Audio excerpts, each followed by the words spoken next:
Yo, what up? What up? What up? What up? We did it. We did it. The One True King album is here. Ching!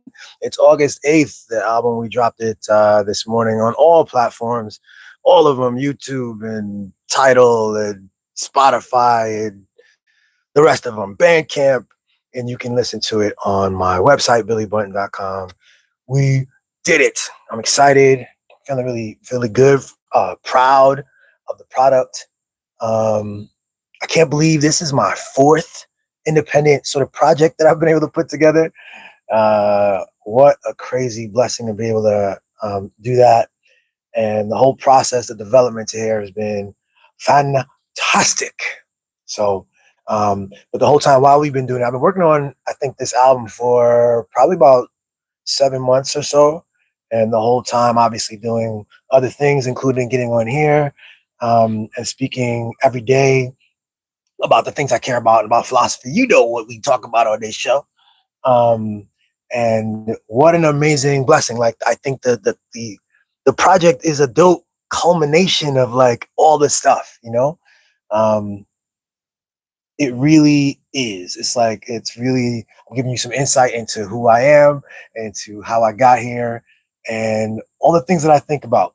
There's the spirituality that runs throughout the thing, faith and perseverance and love and victory. You know what I'm saying? One true king, victory. We set out to do something and we do it, we accomplish it, right? We knock it out of the park. So make sure you cop the motherfucking album, Shan. um, I love that my memories of like album promotion is like some old stuff, like so Wu Tang, young Wu Tang, and Onyx, kind of big energy to rap sort of promotion. And I'm sitting here and I'm thinking about how I'm promoting this, and I'm like, that's not my energy. Let me bring my energy to it. You know what I'm saying? And it's just dope. The bars are crazy. It's revolutionary, man. We are innovating and we are tackling a bunch of topics, and it's got a lot of weight and layers for the people who are into that. And then I think too, it just flows too. Like there's just like it's not like it doesn't feel heavy handed. It's literally you know what I'm saying, my observations and what I know to be true and like what inspires me. And I'm so lucky to have been able to, you know what I'm saying, put it together. And it continues. The journey continues, you know? So check it out. Check it out. And people might ask, well, Billy, why'd you call it One True King? And I called it One True King because that's who the fuck I am, man. That's what we've been up to. That's the culmination. That's what that's what it all came to. You know what I'm saying? Like, um, from making the album, from going through the things over the last several years, from peeling back the things that that used to hold me back. You know what I'm saying? Everything we talked about here, you know, I've come back to myself, and I feel really confident, grateful for that.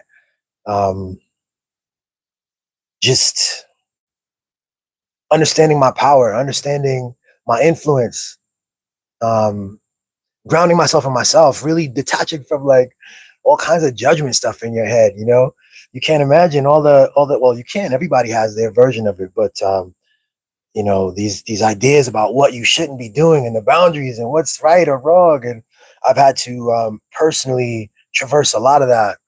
You know, from my family to friends to the whole career stuff. You know, and I think what's come out on the other side is like a real sovereign king and creative dynamo. Okay. And you're gonna get that in the album. And as I said in some of the promotion I have on Instagram, I'm gonna do some other stuff with it too. But literally, if you watch and listen, there are gems, tons of gems, esoteric gems, gems that will expand your consciousness and your self-awareness and improve your self-image and sort of reconnect you to the power that you have, the universe that is inside of you. You know what I'm saying? That's coming out in the bars. That's coming out in all 8 of those songs, and particularly all 8 of them together. And that's why it's called One True King. And what else is there? Mm. Grateful to, I say this at the end, I give a shout to Big Damn, who is a producer in Argentina that I connected with. He did 7 of the 8 songs. He produced 7 of the 8, and then he also worked on the mix for all 8, and just helped with the creativity and the flow in between the tracks too. We have some transitions and like fun storytelling happening in between there. And I was grateful for him for, I'm saying, his talent and his effort. And yeah, yo, it's the start of a great, professional creative relationship, because dude is nice.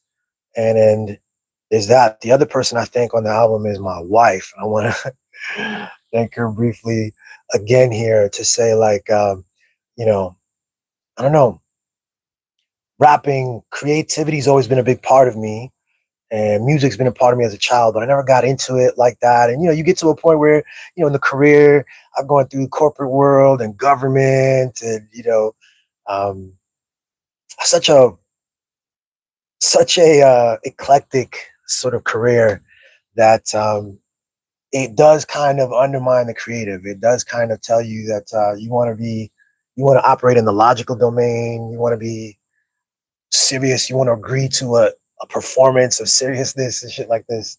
And I'm grateful that I've been able to get out of that, man, to transcend that. Grateful that I didn't allow myself to just kind of hold myself in a box and be boxed in by like my own perception of people's judgment and my own fear of people's judgment, own fear of my own lights and my own fucking intuition and creativity, like where it would go. Because that was real. That exists. I think that exists for every artist, and it certainly was for me. I'm still on the process, but the way I'm able to approach it now is a gift, and you're gonna feel it in the songs. And it's a gift, and I'm grateful to my wife um, for her seeing me. You know what I'm saying? Like when I remember, I think 4 years ago, we were in a car, and some song came on, and I knew it like word for word, and then I was freestyling a little bit, and I was just like, you know what? I looked over her. I was like, I just want to see what she was saying. It's like, I think I want to rap. And she had a weird look on her face, and then she just was like, she was just nodding her head, didn't say anything, And then and then she eventually, like, eventually, like minutes later, she's like, yeah, actually, I think you can, I think whatever you do, you fucking kill it. I think you'd bring something different to it. Yeah. And I was like, yeah.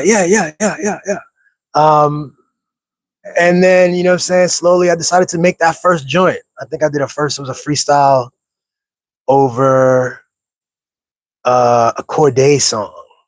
Yeah, I don't know which one it was. But anyway, did that freestyle, and it was like, all right, let me just keep trying. And just the creativity just pops in sometimes. I hear a good beat, and like, what I'm saying, like a bunch of words come in, and a whole sort of scheme and an idea, a story comes in, and I'm grateful for that. I'm grateful for that. Just been able to tap into that. That's huge.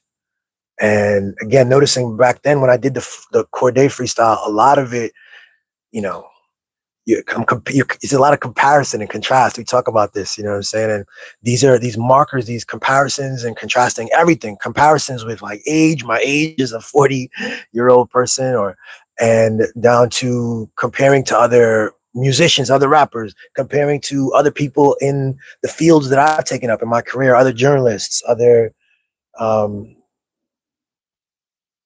people in the academic world I've worked with, government, things like this, thinking about what it looks like and shit like this. You know what I'm saying? Like, um, I'm just grateful that I was able to like really use those. You know what I'm saying? We talked about like walking into fear as a great, powerful move, like intentionally noticing fear and walking into it intentionally, like seeing what it is in there, noticing that these fear things are concepts, and then if you actually walk, they actually dissipate when you stand in them, actually the real thing rather than the concept. And that effort changes you. It changes you. So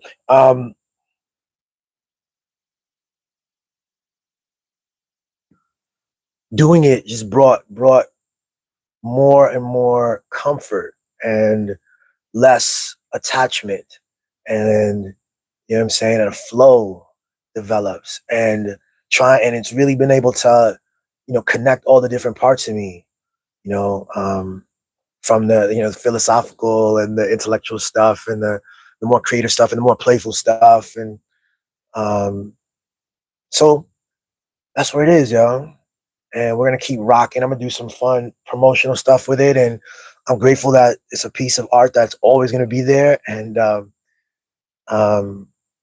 I appreciate you for checking it out again on my website, billybutton.com, or on any of the streaming platforms, including Bandcamp. You can search Billy the Process or One True King or both, and you'll see them.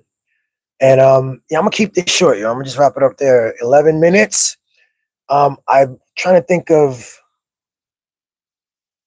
any other questions to answer about this, but we'll just rock it out there. We'll let it happen. I'm gonna enjoy the rest of the weekend and chill and listen to One True King on repeat, because it's that.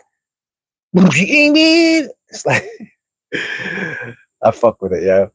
And I will see you probably tomorrow. Yeah. Have a good one.